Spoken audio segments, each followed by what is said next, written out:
Like most of you, I think, I'm a fan of density, and I often wish for more of it in US cities, but I haven't always been good about articulating why.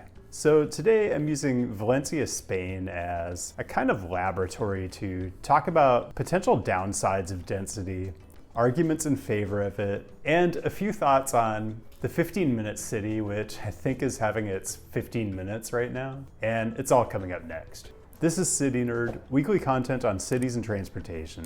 I don't want to say viewer suggestions are the lifeblood of this channel, but I do find some of the questions I get pretty thought-provoking.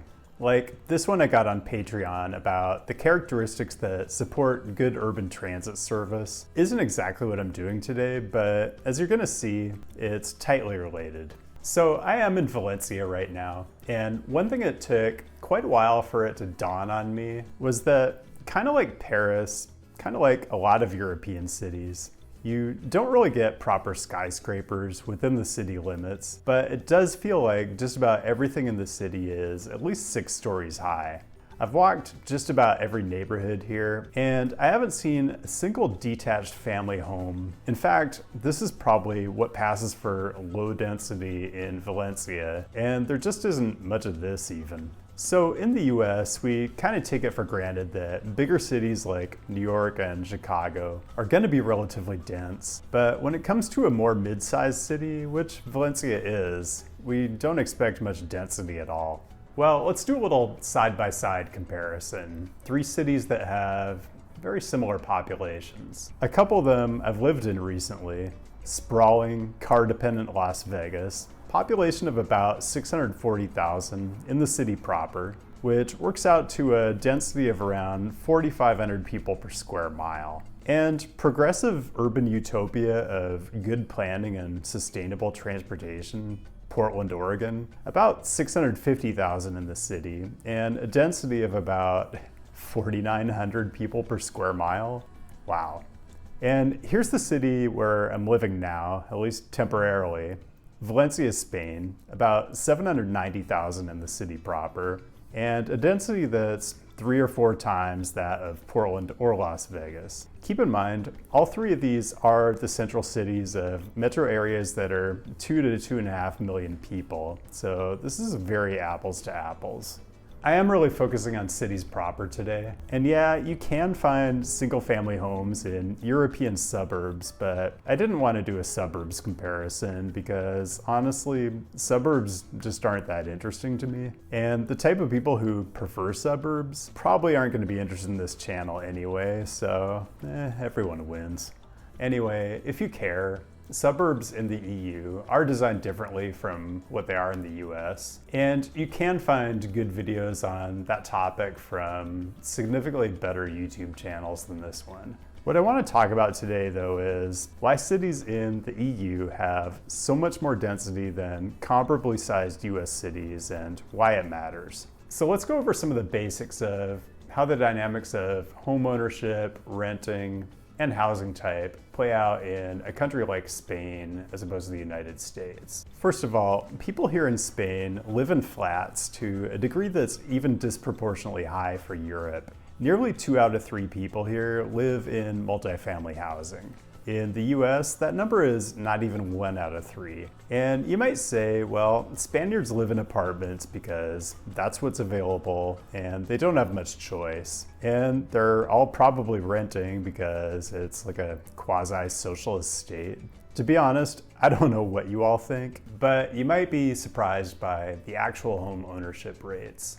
Keep in mind, Spain hits you with a 20% capital gains tax on any profit you make selling your home, so being a homeowner here is an even more dubious retirement strategy than it is in the US. And they live in big apartment blocks, so people have to be renting, right? Well, in fact, 80% of Spaniards live in a home that they own, and that number is just 65% in the US. It's just a lot more feasible to own a home here. I don't really want to get into a discussion of how all this dovetails with overall retirement planning strategies, but I just point out that in the US, your employer pays 6.2% towards your Social Security, and in Spain, the employer pays 23.6%. I'm sure you can make some sort of economic argument for how the US is doing this right and Spain is doing it wrong, but I do think this goes a long way towards explaining why people here seem to have such a chill approach to life. So I'm gonna get to why housing density is integral to the quality of life Spanish people enjoy. But first, let's acknowledge it isn't all a bed of roses, and density does have some downsides. For example, when your whole city is 4+ stories of residential with very little on-site parking, you might just consider not driving at all. Sadly, many Spaniards will never experience the joy of owning a mobile fortress that requires oversized parking, or the freedom of having a 4-figure monthly car payment. And kids, well, instead of getting chauffeured around, they might have to figure out how to walk or bike places. It's pretty scandalous. Imagine it being so bad that you have to have a kiddie bike network in your local park with working traffic signals to help your children learn how to navigate streets safely. Man, I would have gone nuts for this if I was like 8 years old. Actually, I kind of went nuts for it this week, but I'm a goofball. There are some pretty unpleasant things that enable all this density, like the elevators in the buildings, which would never meet code in the US. And even if they did, how on earth are you supposed to get an average Costco haul into this shoebox? Or the fact that you have to walk all of your trash to nearby receptacles and sort it into the appropriate bins. Paper, plastics, glass, organics, and the rest. Oh, don't forget olive oil. Not to mention, they actually removed parking spaces to facilitate this madness. I mean, this seems like way too much trouble to go to when I thought the greatest city on the face of the planet had already perfected a system of just piling up trash all over the sidewalk. Also, you might have to rethink your choice of household pet. If you're living in a flat, large dogs are generally just not gonna cut it. Although you do see a lot of greyhounds here. Smaller doggos are definitely preferred though. And I have to say, Valencia has maybe the world's highest population density of slightly overweight Chihuahuas. Okay, I'm gonna get to the upsides of density in a minute, and yes, they do exist. But before that, I've got something different for you today.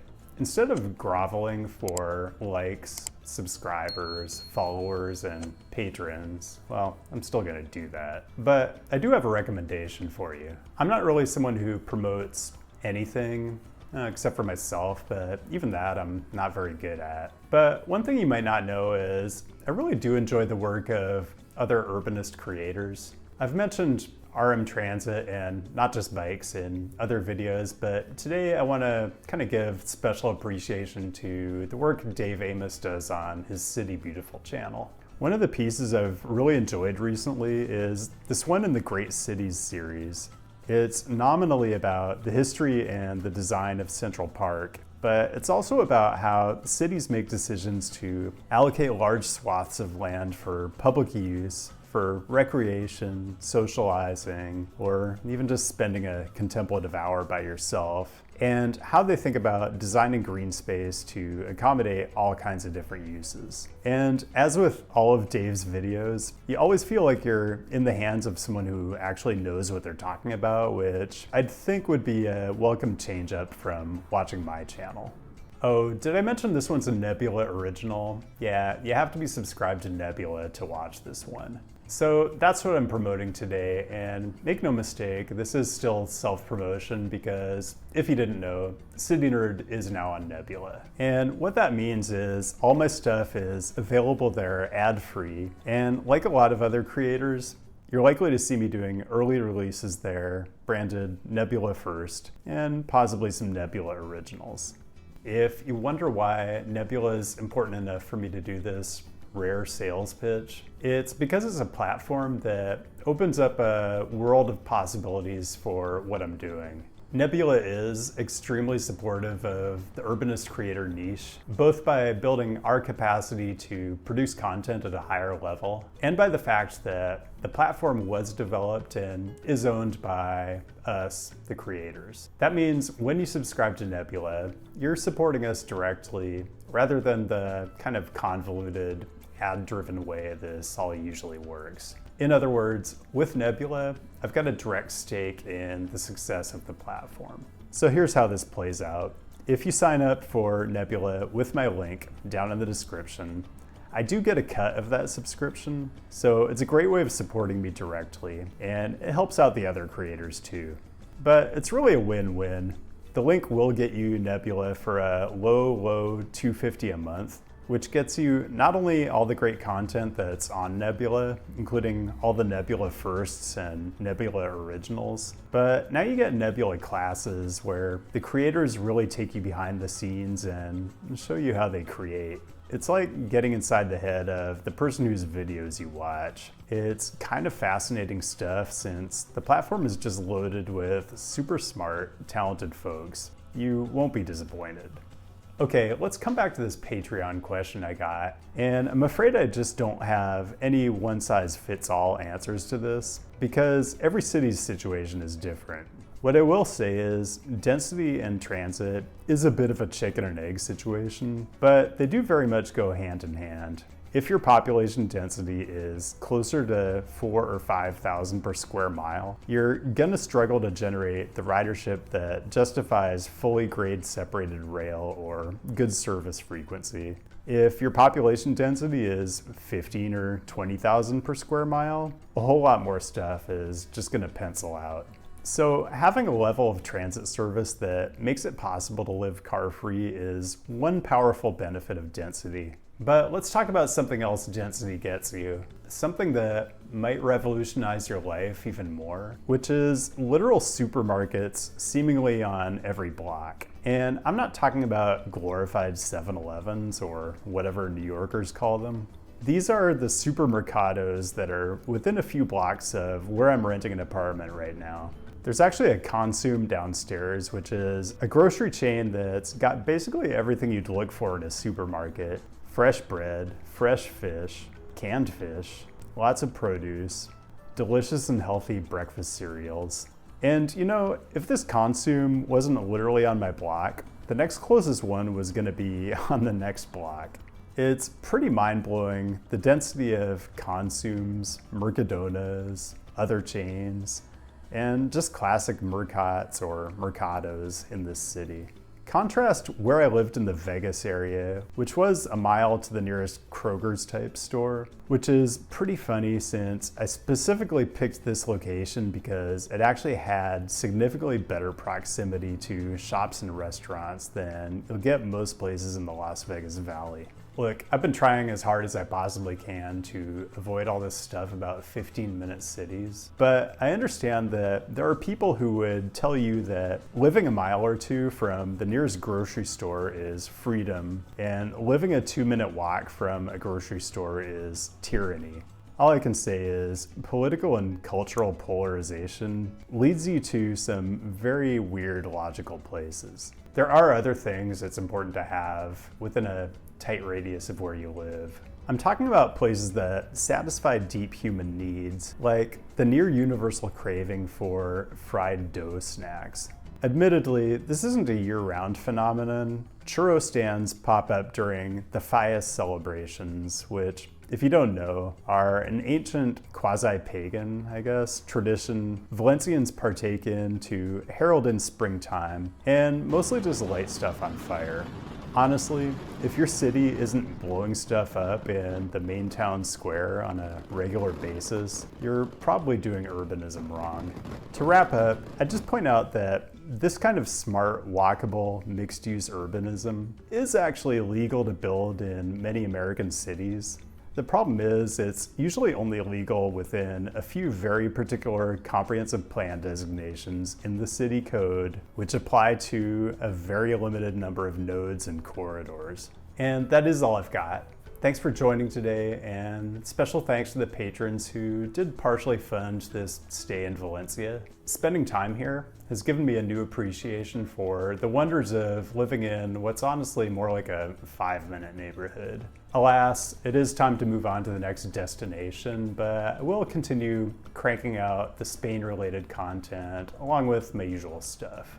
And I do hope you enjoy exploring all the different ways Spanish cities can help us think differently about how we do things in the US, because I do think it's important and I'm enjoying it. Keep the great topic suggestions coming. I'll be back with a new episode next week, and I'll see you then. Come on, man.